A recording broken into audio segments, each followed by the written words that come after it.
Ever had something like this happen on Lethal Zone, and you said, "You know what, I'm done"?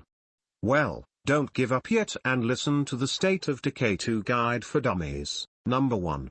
Basics of Lethal. What makes Lethal Zone so punishing? First, resources like food, ammo, and medicine have even less units, so you will have to scavenge more. Every trip to scavenge needs to count. Second, the blood plague is more aggressive. You only have 5 minutes to cure someone after they're infected. And then there are the plague hearts. These nasty things aren't just harder to destroy, but they also keep spawning hordes of plague zombies until you deal with them.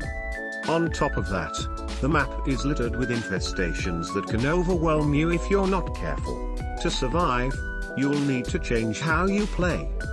Forget about rushing into fights or hoarding useless loot, everything has to be planned. And trust me, patience is your best friend in Lethal Zone. Number 2. The right community. Before you even start, your choice of survivors can make or break your game. Look for survivors with essential skills like medicine, to craft cures and treat injuries.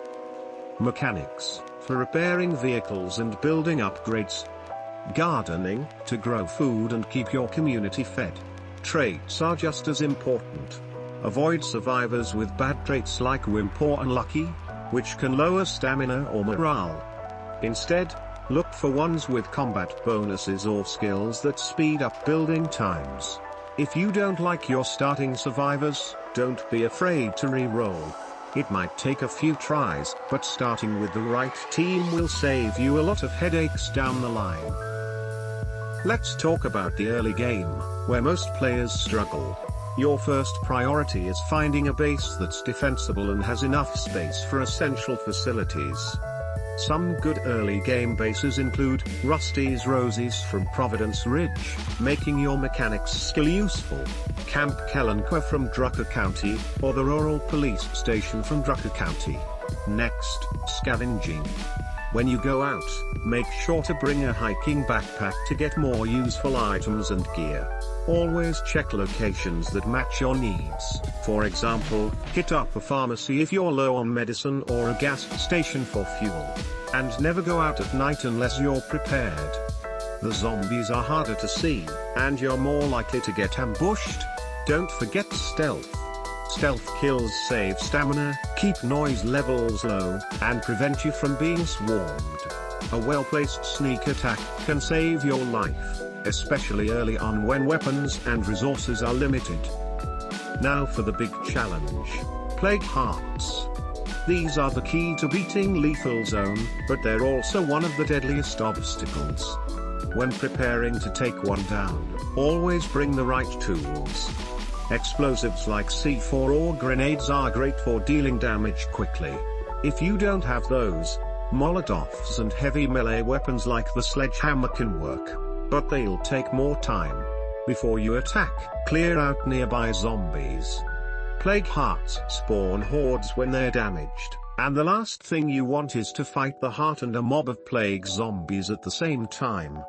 A good trick is to use firecrackers to lure zombies away from the area. Once the heart is down, grab the loot and get out fast. Don't stick around for the horde that spawns afterward. Here's a bonus tip: if you're struggling to destroy a heart, use a vehicle to create some space. Run over zombies and park the car nearby for a quick.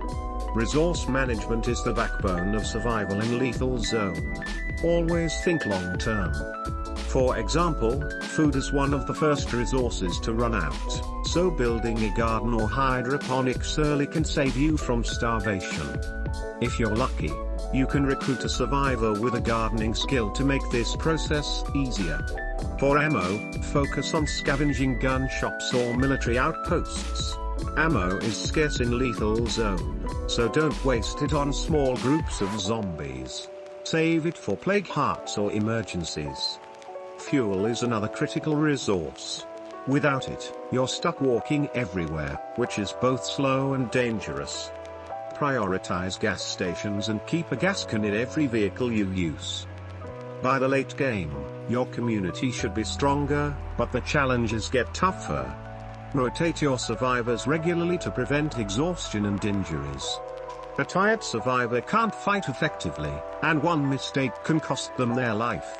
Infestations are a huge problem in the late game. If you don't deal with them, they lower morale and make your map more dangerous. Use fire to clear infestations quickly. Molotovs or fuel bombs can wipe out groups of zombies in seconds.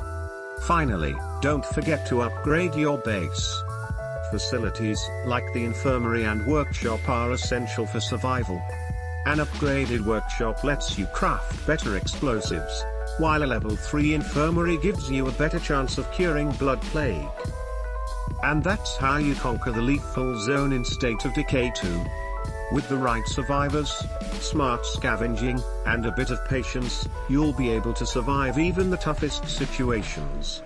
If this guide helped you, drop a like and leave a comment with your own survival tips or crazy lethal zone stories. I'd love to hear them.